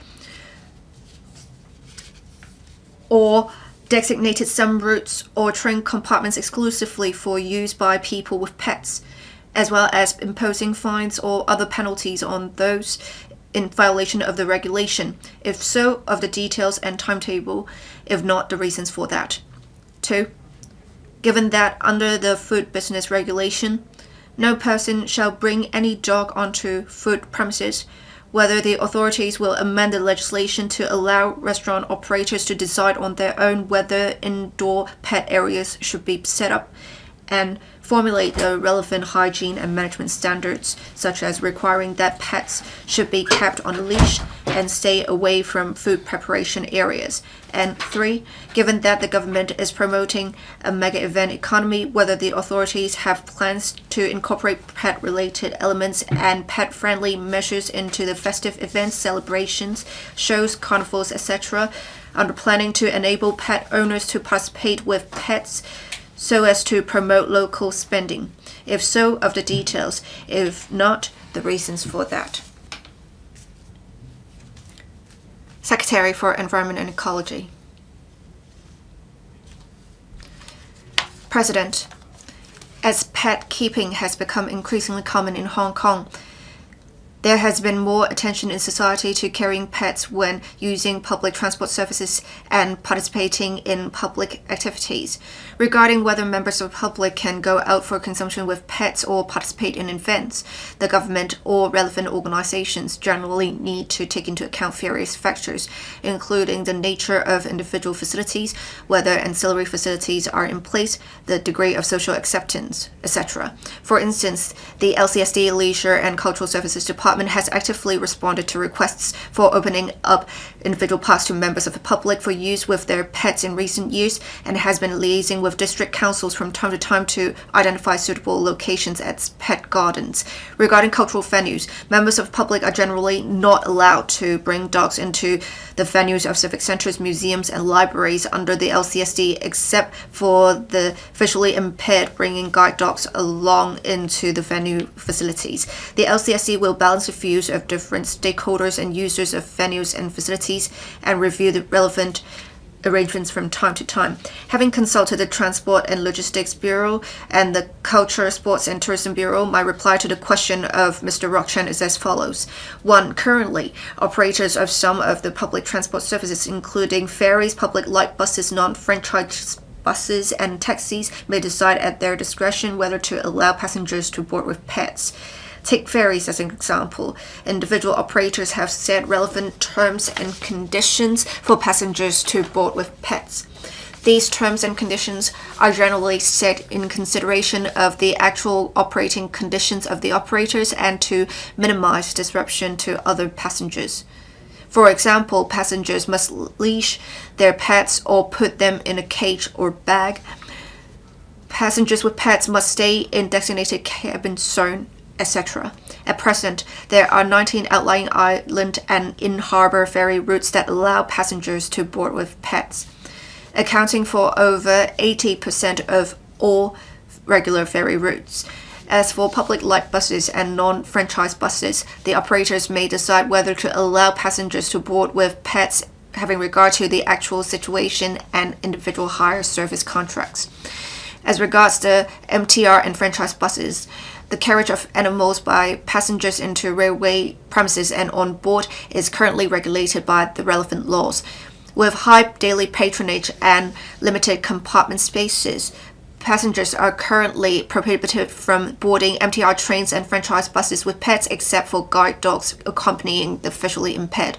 When considering whether to relax the restriction on passengers traveling with pets for these public transport services, the government shall consider and balance different factors, including the space and carrying capacity of the compartments, reaction of the pets in the traveling environment, as well as the potential impact on other passengers. The government will continue to keep in view relevant suggestions for considering whether a change to the existing arrangement is necessary. 2. Regarding bringing dogs into food premises, the Food Business Regulation, Chapter 132X, currently prohibits dogs, except guide dogs, from entering food premises. The Food and Environmental Hygiene Department, FEHD, has from time to time received complaints about certain food premises allowing customers who bring pet dogs inside. In recent years, there are also views in society hoping to bring along pet dogs to dine in food premises. The government understands that there may be changes in societal culture over time, but would have to strike a balance on the need to safeguard public health and hygiene, etc. In addition, as food premises in Hong Kong are generally cramped, aside from the aforementioned angles, the reaction of pet dogs in a crowded and cramped environment, possibly with different types of dogs or animals, as well as the potential impact and threat on other diners, would also need to be taken into account.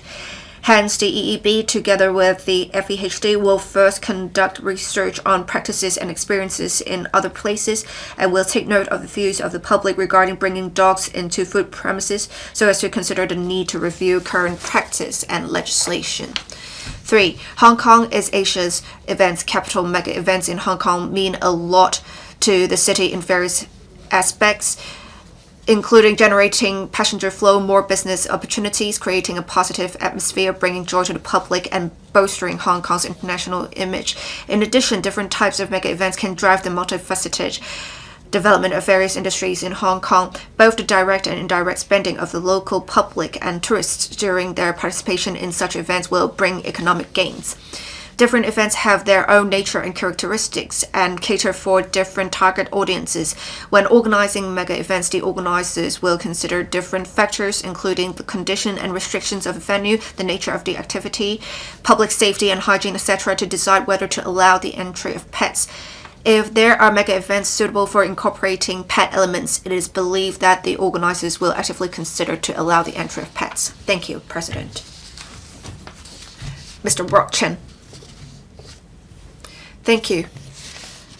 The reply given by the Secretary would mean that the food premises in Hong Kong would not allow for the entry of pets. But we know that there is indoor and outdoor seating for restaurants. And in fact, indoor sitting is often away from food preparation areas. So if the relevant public safety and hygiene standards have been complied with, will the administration allow for those who are in outdoor sitting to bring their pets along? Thank you, President. Secretary for Environment and Ecology. Thank you. According to Chapter 132A, no one can bring the relevant pets into the premises according to Chapter 132X, unless the relevant dogs are guide dogs or dogs brought by those to exercise a lawful power.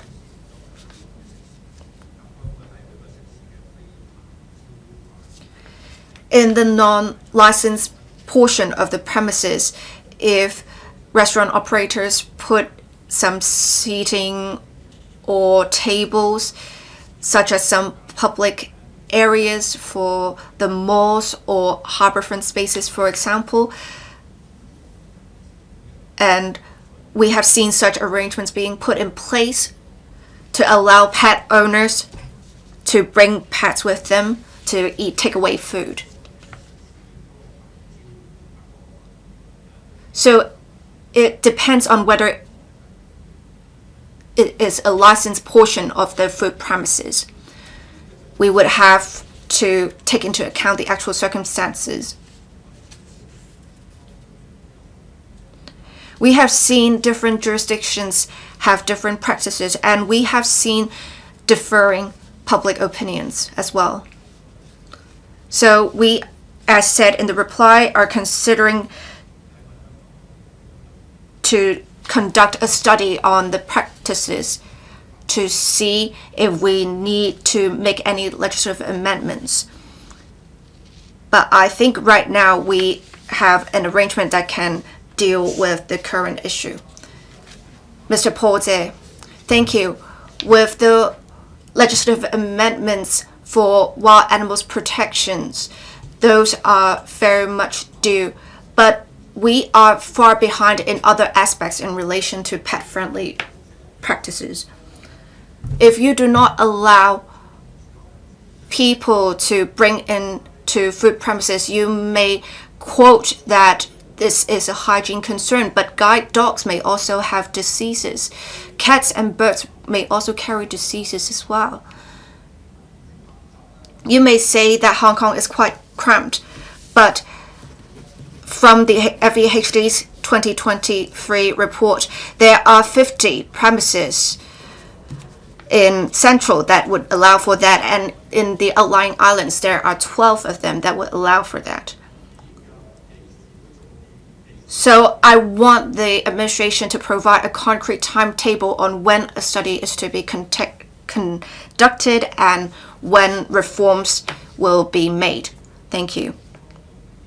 Secretary for Environment and Ecology. Different places have different arrangements, and we do not see all jurisdictions would allow for entry of pets into food premises. For example, in Japan, it is the case that there is no law. In some jurisdictions, they would require licenses. Some would allow for those in outdoor sitting to bring along their pets. But in the mainland, Beijing and Guangzhou, they would not allow for entry of pets into food premises. So we are not exactly lagging behind. We just have different arrangements. Hong Kong is quite cramped. And restaurants are often quite cramped as well. Some dogs may constitute a hazard, may cause a danger to other diners. So we need to be prudent. We need to review our practices and compare them with those of other regions. We have to understand that there are different views in society at the moment, and we therefore should adopt a more prudent approach. What questions of yours have not been answered? A concrete timetable is to be provided by the administration. We do not have a concrete timetable at the moment. We would need to carefully study the possibilities and the options. Thank you. Mr. Stanley Lee. I want to ask about the carrying of pets on public transport services. Right now, for ferry services, it is mostly allowed, but for other public transport, it is not allowed. So often, pet owners would have to take taxis when they are bringing along their pets. The government is said to be reviewing the relevant arrangements, but can we work with the Transport and Logistics Bureau, as well as the Cultural, Sports and Tourism Bureau and the EEB? Can you work together and review whether it is necessary to amend legislation? Secretary for Transport and Logistics. Thank you. We have been reviewing continuously whether there is a need to amend legislation. As for the carrying of animals, we would consider it inappropriate because for public transport services such as MTR and franchise buses, they have a high daily patronage. For other forms of transport services, the operators would have discretion. For example, taxis is indeed an option. It is a point-to-point transport option. If people are to carry animals into taxis, taxi drivers would have discretion to decide whether to allow for that. And according to Chapter 374D, for each animal carried into a taxi, a surcharge of $5 will be imposed. But if any costs or losses are caused by the carrying of pets, compensation would have to be made to the passengers, to the drivers by the passengers.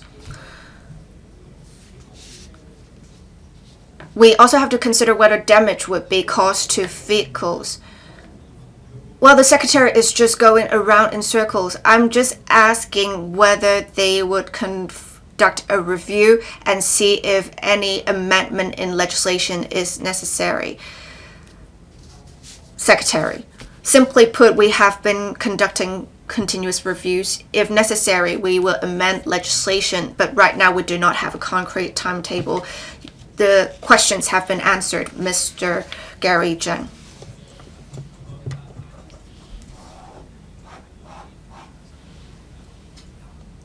We have seen some quarantine arrangements being waived in the mainland a few years ago. But in Hong Kong, we still have such arrangements, and quarantine would take as long as 4 months. Pets are important parts of families at the moment.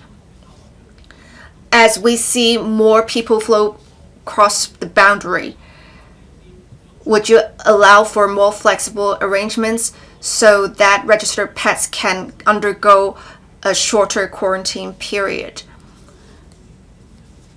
And we're not talking about only the 4 months of quarantine of waiting time.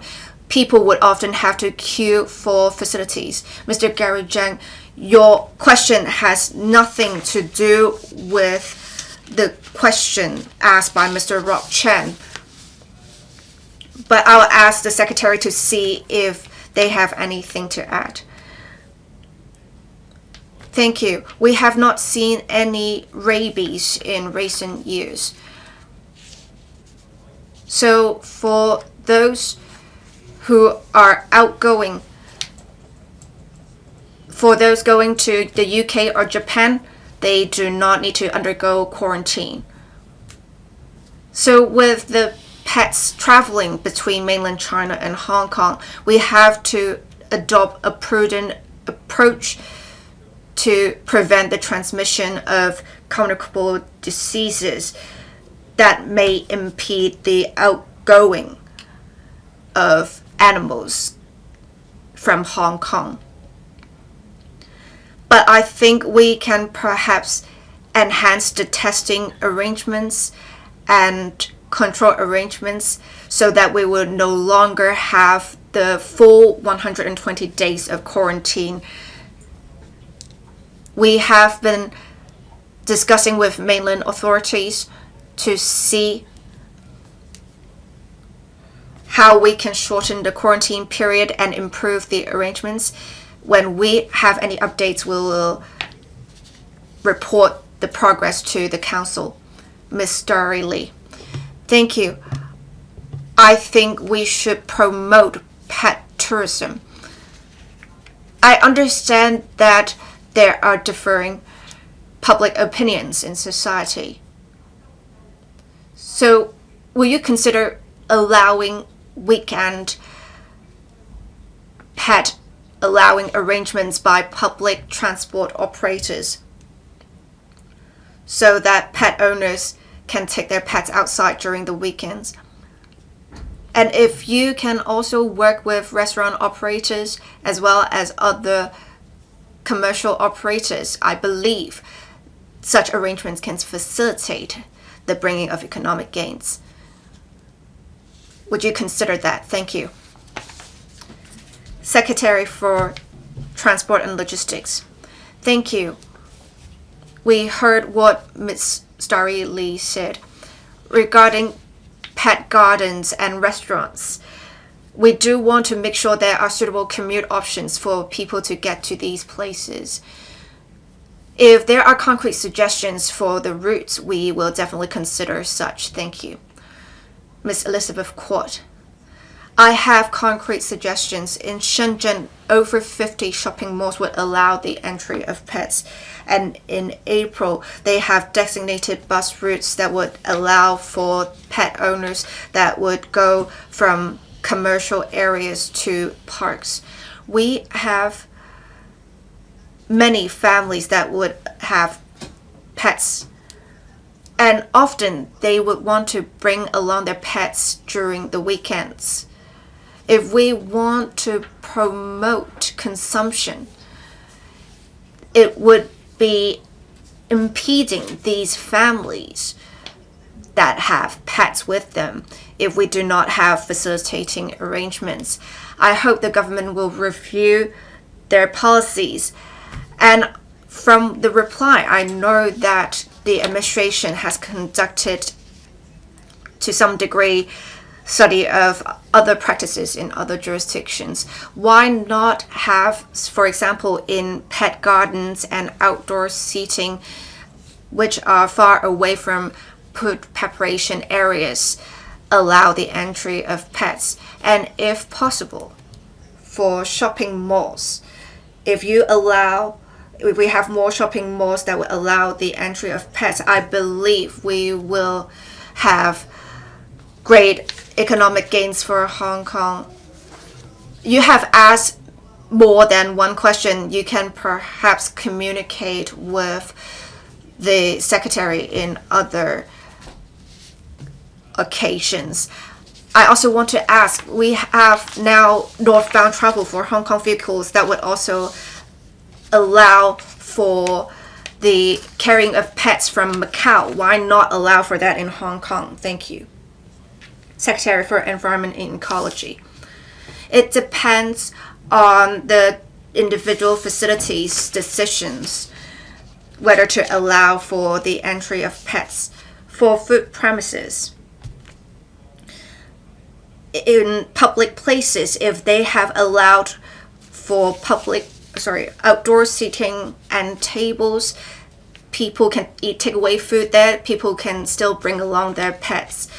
As I said earlier, we will conduct a detailed study to see if any amendment of legislation is necessary. As for the transportation arrangements, I'll let the Secretary for Transport and Logistics give supplementary information on this. Thank you. There are some malls that would allow pets for non-franchise buses. They have discretion that would allow pets to board. And if the buses have arrangements with shopping malls, and that would allow for pets, that is also allowed. Thank you. Last question seeking an oral reply. Mr. Tang Fei, there are views that recently a film about the Kowloon walled city, which received critical acclaim and box office success, has once again demonstrated Hong Kong's strong cultural foundation. And given that Hong Kong enjoys the country's unequivocal support to develop into an East-Meets-West Center for international cultural exchange, the SAR government should draw on the experience and proactively develop tourism projects with local characteristics in order to pursue the concept of tourism is everywhere in Hong Kong. In this connection, the government informed this council, 1, as the government indicated last month that it planned to support exhibitions and promotion activities related to Kowloon walled city through the Film Development Fund, how the government allocate resources to ensure that they are used effectively and are able to continuously promote internationalization of Hong Kong films and development of local tourism, cultural tourism. 2, of the strategies and measures in place to enhance the international image of Hong Kong's characteristic cultural tourism and capitalize on the diversity of Hong Kong's culture in order to attract more international tourists to come and experience the unique history and culture. And 3, under the strategy of promoting tourism is everywhere in Hong Kong, whether the government has plans to introduce educational tours to further diversify the industry and promote characteristics of Hong Kong under one country, two systems, so as to tell the good stories of Hong Kong. Secretary for Culture, Sports and Tourism. Under the National 14th Five-Year Plan, Hong Kong is positioned as an East-Meets-West Center for international cultural exchange. The Culture, Sports and Tourism Bureau has been driving cultural tourism based on the principle of shaping tourism with cultural activities and promoting culture through tourism. The government will join hands with the trade to implement the concept of tourism is everywhere in Hong Kong to enhance the competitiveness of the industry and fully explore and make good use of Hong Kong's rich tourism resources. In respect of the question raised by Mr. Tang Fei, the reply is as follows. 1. The movie Twilight of the Warriors walled in has been very popular, rendering many visitors eager to know more about the history and the story behind the production. As such, the government is discussing with the film company to explore the possibility of displaying the film-related materials, such as stills, video footage, and props of the film, so as to attract visitors and drive tourism industry.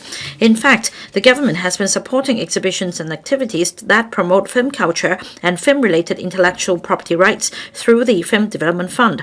We've been actively promoting the internationalization of Hong Kong films in recent years by participating in mainland and overseas film festivals and organizing and subsidizing Hong Kong film programs. These not only help to increase the exposure of Hong Kong films, but also enrich our tourism elements. For example, this year we've led delegations from the film industry, bringing their films to the world's leading film festivals to promote Hong Kong films and tell the good stories of Hong Kong. The government will continue to strengthen support to Hong Kong film industry through the fund, increase the exposure of Hong Kong film industry in the mainland and global film markets, and leverage the cultural influence of films to strengthen tourism promotion and attract more visitors to Hong Kong. Besides, the government just launched a new phase of the City in Time tourism project, which also incorporates film elements, allowing locals and visitors to enjoy classic Hong Kong film clips at filming locations, as well as past appearance of Hong Kong. 2. Hong Kong is a cultural melting pot of East and West. Our traditional and foreign festivals attract tourists from all over the world. Hong Kong also has many rich and vivid resources of the intangible cultural heritage, such as the Tai O Dragon Boat Water Parade, Cheung Chau Jiao Festival, Tai Hang Fire Dragon Dance, etc., which all feature very unique characteristics. Riding on different festivals, we will organize different activities to attract visitors, such as the Hong Kong International Dragon Boat Races this weekend, the 15th and the 16th of June, Mid-Autumn Lantern Carnival in September, and the International Chinese New Year Night Parade in the Lunar New Year for visitors to experience the lively atmosphere of traditional festivals. Besides, we have different activities to celebrate foreign festivals, including the Hello Hong Kong Halloween, during Halloween featuring themed decorations at various tourist hotspots, the Hong Kong Winterfest, and the Hong Kong New Year countdown celebrations at the end of each year to celebrate the festive seasons with everyone.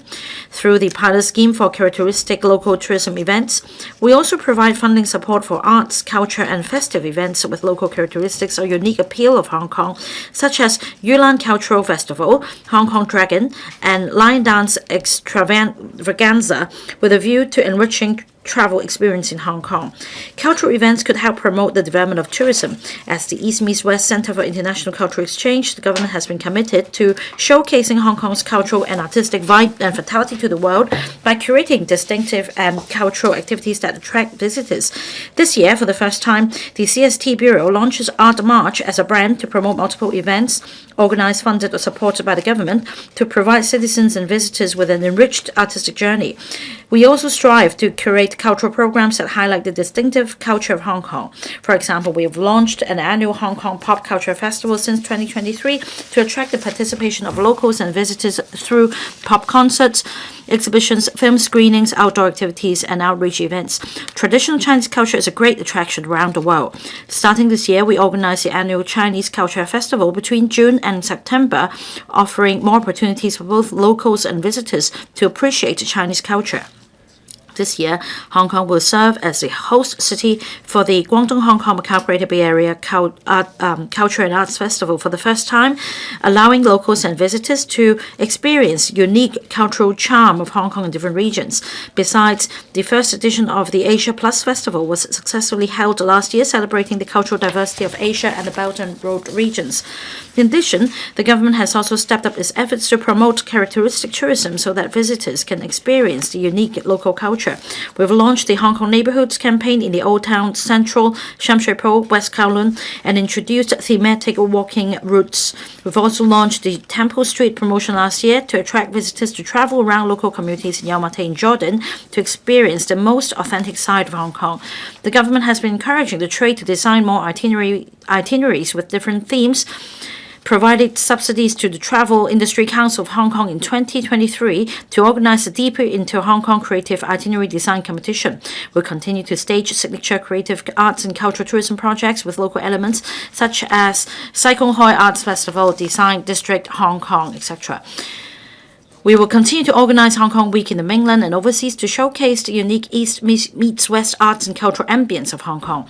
Our economic and trade officers in the mainland and overseas will also strengthen their promotion work on arts and culture, deepen cultural exchanges, and promoting people-to-people bonds. 3. The tourism industry of Hong Kong is mature. There are travel agents in the market providing different inbound tourism products in the serve of study tours. The Deeper into Hong Kong Creative Itinerary Design Competition, as mentioned above, contains winning itineraries such as the Hong Kong Manufacturing Study Tour, the Archaeology Tour in Changchao, etc., which are study tours. We'll continue to promote the winning itineraries and encourage the trade to develop more unique products. The Hong Kong Tourism Board has also consolidated study-related information to provide inbound study tours with references on different learning experiences and activities. The Hong Kong Tourism Board is also planning to invite travel trade partners to visit Hong Kong in the second half of the year to learn more about the relevant tourism resources to help the trade develop more study tour products with Hong Kong characteristics. We will continue to make the best use of Hong Kong's characteristics as a cultural melting pot and proactively develop tourism projects with local characteristics so as to provide visitors with diversified travel experiences and reinforce and strengthen Hong Kong's position as the best tourism destination. Mr. Tang Fei. President, the SAR government has organized a lot of mega events. It has also spared no efforts in promoting arts and culture, and that deserves my appreciation. But we need to turn popularity into prosperity. Recently, many visitors went to the check-in spot that is the old Yau Ma Tei police station, and even the cinema in Yau Ma Tei nearby has become a popular check-in spot as well.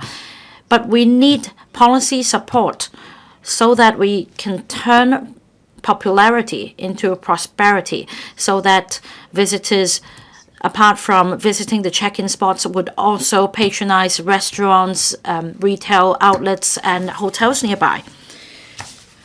Secretary. Thank you, President. Thank you, Mr. Tang, for the questions. The government's role is one of a stage manager, so to speak. We build a stage for the trade to excel the potential. Only the trade can help drive popularity into prosperity. We'll be happy to foster stronger collaboration with the trade, and we welcome suggestions to take this forward. Ms. Chen Yuming. Secretary, according to the policy address, the trade is encouraged to develop tourism products with local characteristics. Hung Yuen Wai BCP is now the premier boundary checkpoint for mainland visitors. There are also different heritage sites nearby, not to mention rural farms and eateries with local characteristics in the vicinity. So near the BCP in Hung Yuen Wai, more itineraries should be designed so as to promote mega events economy in the new territories. We need supporting measures such as coach parking space, so on and so forth, so as to showcase the unique cultural characteristics of Hong Kong to the tourists. Thank you, President. Thank you, Ms. Chen. We are more than willing to work with the trade to further promote itineraries with different local characteristics. In order to give play to the concept of tourism is everywhere in Hong Kong, we also need the collaborative efforts of different departments and bureaus. That means we'll be working with the district offices so that we design itineraries to enrich visitors' experience without causing nuisance to residential neighborhoods. Professor Lau Chi-Peng. Thank you, President. The government, in particular the Culture, Sports and Tourism Bureau and the Trade, have been sparing no effort in boosting the development of the tourism industry. Today's topic is on developing tourism products with local characteristics. Now, has the government considered this idea? That is to say, we should conduct a study in both Hong Kong and in the mainland. What do visitors like to see when they come to Hong Kong? Has there been any such study conducted by the mainland offices or the ETOs overseas? Secretary. Thank you, President. Thank you, Member, for the question. This is an ongoing exercise. On a regular basis, we collect information from the ETOs through the ETOs and mainland offices. We also receive business delegations and business missions and trade delegations and engage in discussions on enhancing the flow of people. So this is something that we will continue to do. Mr. Jimmy Ng. Nowadays, visitors come to Hong Kong not only for the food and for shopping. They would like to take in-depth tours to have the first-hand experience of the local culture. Well, there are heritage sites related to the red element or the CCP, and yet the government has not mounted major publicity campaigns for these spots.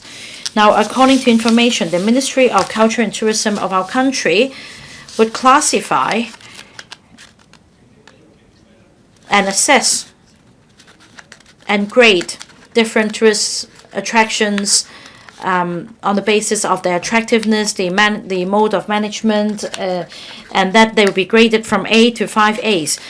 Would the Hong Kong government follow suit, and would the Hong Kong government help the trade promote these tourist attractions? Thank you, President. Thank you for the question. Different places have different systems, and in our own way, we also promote the development of tourism here. As mentioned in the main reply, recently we held a creative itinerary design competition called Deeper into Hong Kong, so as to develop different itineraries to meet the needs of different clientele. We envisage that more such competitions and measures will be rolled out in the future. The member has suggested grading different tourist attractions, and this is something that we can look into. Mr. Holden Chow. President, when it comes to the development of tourism industry, I think the government should work harder on developing the harbour front space, such as the waterfront promenade in Tuen Mun. I think that we can give the place a facelift and make the harbour fronting shops look nicer. So I wonder if supporting measures can be put in place to bring vibrancy to local communities, including the one in Tuen Mun. Mr. Stephen Ho. Well, I think that Hong Kong has rich resources in both blue and green tourism resources, but there is a lack of coordination. For example, in Sai Kung, there is a waterfront promenade, and there are some umbrella stands nearby for the boat operators to tout their business. Now, I think we can put in place a grading system for different junk boat operators. The government should provide a platform to enhance the quality of our tourism products. Thank you, President, and thank you, Member, for the suggestions. Yes, we will consider collaborating with the trade to enhance the services for our visitors and for them to enjoy the eco-resources. Which part of the question hasn't been answered? Well, I think it has to do with the Development Bureau. If there is a shortage of land, then there is no way to make a breakthrough. I don't think this secretary is in charge of land. But anyway, anything to add? In introducing measures and policies, a collaborative efforts among policy bureaus is required. So of course, we will liaise with other bureaus. We also need to have regard the implications on land planning as well as impact on the neighborhood. So we'll discuss with the Development Bureau. Ms. Nixie Lam, I want to ask about tourism products adopting a theme of the CCP or red tourism. Say in Yuen Long, there is an government house and also other relics, including one with a metal gate. So I think these spots are ideal for the study of history as well as developing local tours. So will you consider working with the Education Bureau to promote study tours? Secretary. Thank you, President. We have measures to promote red tourism covering historic tours. For example, we have hiking trails and also some historical relics, and they are combined under the improvement scheme.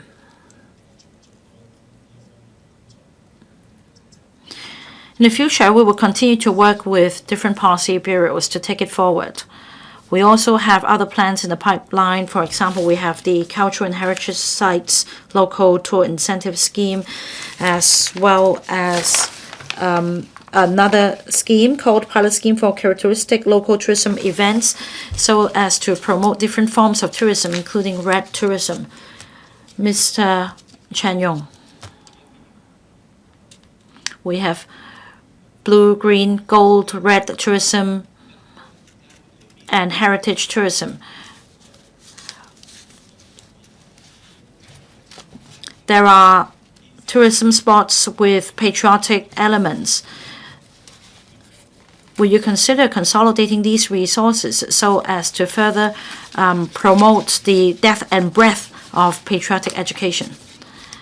Thank you for the question. Well, our bureau already has a lot on its plate. So when it comes to coordinating these things, we need to accord priority.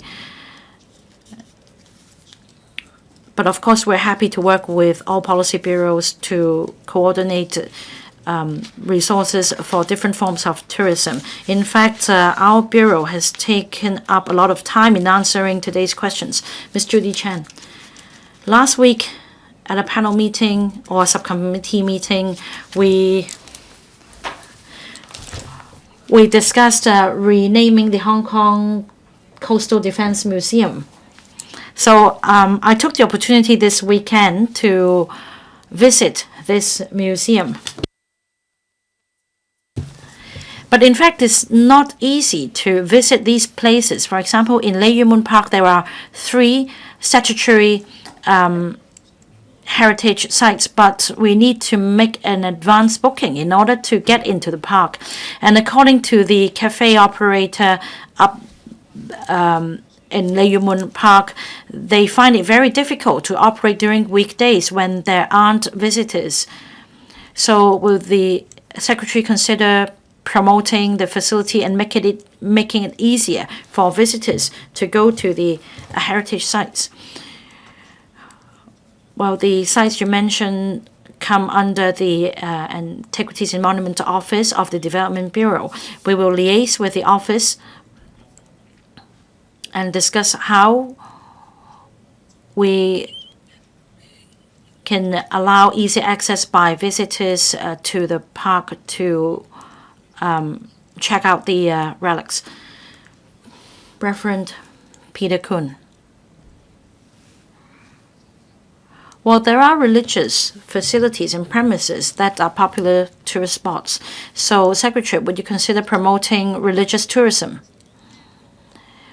Secretary, thank you for the questions, Reverend Kuhn. We already made a reply in the previous oral questions that we will be happy to take it forward by discussing with the religious sector so that we facilitate visitors without compromising the peace of the neighborhood. Well, the topic of tourism is very diverse and people have different preferences. There are different themes in different districts, and we need to accord priorities. Government Bill First Reading. Reading Amendment Bill 2024. Second reading.